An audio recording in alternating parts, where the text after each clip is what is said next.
બેહાલ થયા છે। શાંતાદેવી રોડ ઉપર જળબંબાકારની સ્થિતિ, ત્યારે ઘૂંટણસમા પાણીથી જનજીવન પણ પ્રભાવિત થયું। 15,000થી વધુ લોકો અસરગ્રસ્ત બન્યા છે। શહેરમાં વિકટ બનતી સ્થિતિ વધુ વણસી છે અને વરસાદની વચ્ચે શહેરી વિસ્તારોમાં વીજળી ગુલ થઈ ગઈ છે। નવસારીમાં 1 કલાકથી વીજળી નથી। નવસારીમાં જિલ્લા કલેક્ટરે રજાઓ જાહેર કરી।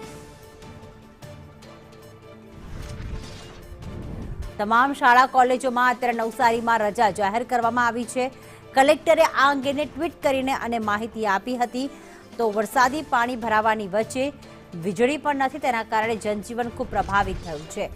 નેશનલ હાઈવે પર મુસાફરો ભરેલી બસ એક ફસાઈ ગઈ છે, જ્યારે ખારેલ નજીક સર્વિસ રોડ પર ખાનગી બસ ફસાઈ।